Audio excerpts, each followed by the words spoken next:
எண்ணெய் சூடானதும் தாளிப்பு வடகம் சேர்த்துக்கலாம். வடகம் நல்லா பொரியட்டுங்க. இது போல் ஒரு வாட்டி கலந்து விட்டு நல்லா பொரிஞ்சதும் பொடியாக கட் பண்ணி வச்சுருக்க வெங்காயம் சேர்த்துக்கலாம். வெங்காயம் சேர்த்து நல்லா வதக்கி விட்டுடலாம்.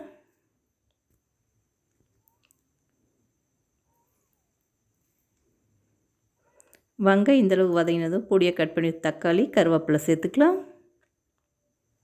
அதையுமே சேர்த்து நல்லா வதக்கி விட்டுக்கலாங்க.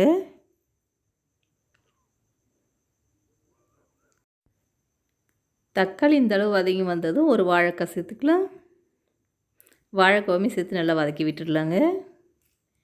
இது போல் வாழைக்காய் வதங்கினதும் 4 கத்திரிக்காய் சேர்த்துக்கலாம். அதையும் சேர்த்து நல்லா வதக்கி விட்டுடலாம்.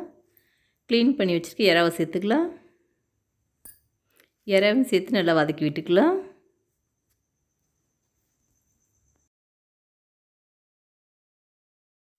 குழம்புக்கு தேவையான மசாலா சேர்த்துக்கலாம். 1/2 டீஸ்பூன் மஞ்சள்தூள், 2 டீஸ்பூன் குழம்பு மிளகாத்தூள்,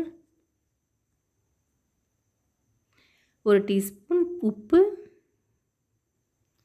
ஒரு எலுமிச்சம் சைஸ் புளி கரைச்சி வச்சுருக்கேங்க, அதை சேர்த்துக்கலாம். சேர்த்து நல்லா கலந்து விட்டுடலாம். இப்போ குழம்புக்கு தேவையான தண்ணி சேர்த்துக்கலாம்.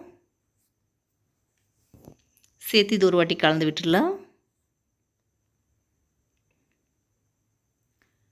குழம்பு நல்லா கலந்து விட்டதும் தட்டு போட்டு மூடி வச்சிடலாங்க. குழம்பு கொதிக்கட்டும். இறால் குழம்பு நல்லா கொதிச்சிட்ருக்குங்க. இன்னுமே கொஞ்சம் நேரம் கொதிக்கட்டும். இப்போ இது போல் ஒரு வாட்டி கலந்து விட்டுக்கலாம்.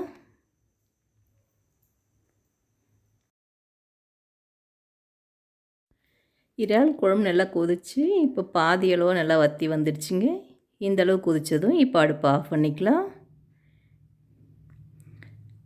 வீட்டு சமையலில் இறால் குழம்பு சூப்பராக ரெடி ஆயிடுச்சுங்க. இது போல் வீட்டில் செஞ்சு சாப்பிட்டு பாருங்கள். பிடிச்சிருந்தால் லைக் பண்ணுங்கள், ஷேர் பண்ணுங்கள், நம்ம சேனலை சப்ஸ்கிரைப் பண்ணுங்கள், கூடவே பெல் பட்டனையும் ஆன் பண்ணுங்கள்.